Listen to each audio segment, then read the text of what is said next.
আসসালামু আলাইকুম প্রিয় দর্শক। সালাতুল হাজত নামাজ পড়ার নিয়ম। যারা সালাতুল হাজত নামাজ পড়তে জানেন না তারা অবশ্যই শিখে নেবেন ইনশাআল্লাহ। সালাতুল হাজত নামাজ দিনে যে কোনো সময় আপনি পড়তে পারেন। প্রিয় বন্ধুগণ, আমি আপনাদেরকে অনুরোধ করব ভিডিওটি শেষ পর্যন্ত শোনার জন্য।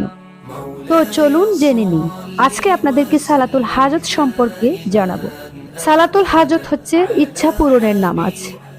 এই নামাজটি দিনে যে কোনো সময় আপনি পড়তে পারেন। সে সম্পর্কে আজকের ভিডিওতে বিস্তারিত আলোচনা করব ইনশাআল্লাহ। অনেকের মনে এই প্রশ্নটি থাকে, দিনে কোন সময় সালাতুল হাজত নামাজ পড়া যায়? অবশ্যই মনোযোগ সহকারে ভিডিওটি শেষ পর্যন্ত শুনবেন। দয়া করে ইসলামিক ভিডিও শুনলে এড়িয়ে যাবেন না। কোনো হালাল চাহিদা পূরণ করার জন্যই 2 রাকাত নফল নামাজ পড়াকে সালাতুল হাজত নামাজ বলা হয়। অনেকে আবার এটা ভাবে যে কত নফল নামাজ পড়েছি, কই আমার দোয়া তো কবুল হয় না, আল্লাহ তো আমার দোয়া কবুল করেন না। অনেকের মনে এমন প্রশ্ন জাগে। এসব ভাবা একেবারেই ঠিক না। কে বলেছে আল্লাহ তাআলা আপনার দোয়া কবুল করে না? অবশ্যই আল্লাহ তাআলা আপনার দোয়া কবুল করে। আসলে আমরা চাওয়ার মতো আল্লাহ তাআলার কাছে চাইতে জানি না, ধৈর্য সহকারে থাকতে পারি না। এটাই হচ্ছে আমাদের মূল বিষয়। একটি প্রবাদ আছে যে ধৈর্য ধরলে রাজ্য মিলে।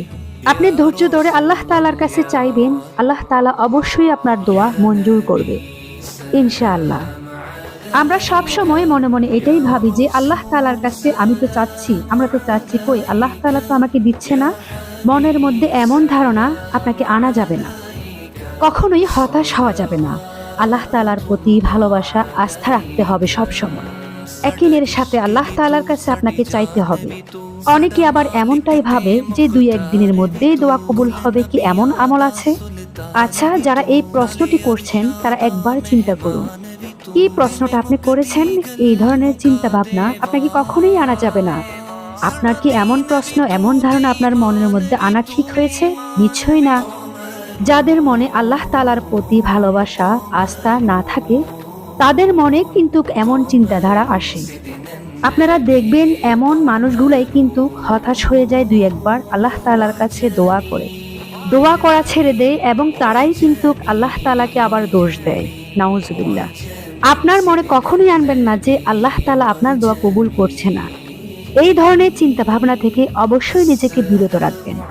কারণ আল্লাহ নিজেই পবিত্র কোরআনে বলেছেন, বান্দার হাত খালি ফিরিয়ে দিতে আল্লাহ তাআলা লজ্জাবোধ করে। সুতরাং আপনি কেন ভাবছেন যে আল্লাহ তাআলা আপনার দোয়া কবুল করবে না? আর আপনি কেনই বা ভাবছেন আমাকে এমন আমল দেন যাতে করে আমার দোয়া দ্রুত কবুল হবে? এসব কেন ভাবেন, যেখানে আল্লাহ তাআলা নিজেই বলেছেন, বান্দা যদি আমার কাছে হাত তুলে কিছু চায় আমি তার দোয়ার সাথে সাথে কবুল করে নিই। আল্লাহ তো নিজেই বলেছেন, বান্দা যদি হাত তুলে আমার কাছে কিছু চায় আমি তার হাত খালি ফিরিয়ে দিতে লজ্জাবোধ করি। তাহলে কেন অধৈর্য হচ্ছেন? আর আপনি কেনই বা এমন চিন্তা ভাবনা করছেন 2 দিনের মধ্যে আপনার দোয়া কবুল হবে, আমল কবুল হবে? কেনই বা এমন চিন্তা ভাবনা আপনি আপনার মনের মধ্যে নিয়ে আসেন? এগুলি করা যাবে না। এই ধরনের মন মানসিকতা নিয়ে দোয়া করা যাবে না, কখনোই না। আপনি সম্পূর্ণ আল্লাহর উপর ছেড়ে দিয়ে দোয়া করবেন। আপনি এমন ভাবে দোয়া করবেন যে বলবেন, আল্লাহ আমার চাওয়াটা যদি আমার জন্য উত্তম হয়ে থাকে তাহলে তুমি আমার চাওয়াটা পূরণ করো।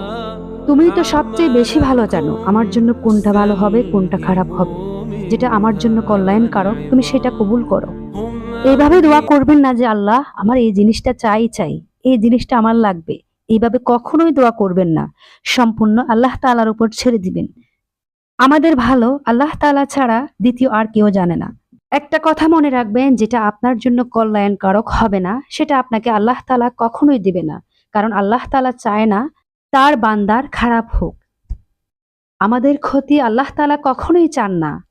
আল্লাহ তাআলাকে দোষারোপ না করে নেক উদ্দেশ্যভাবে দোয়া করতে থাকেন। একদিন ঠিক দেখবেন আপনার দোয়া কবুল হচ্ছে।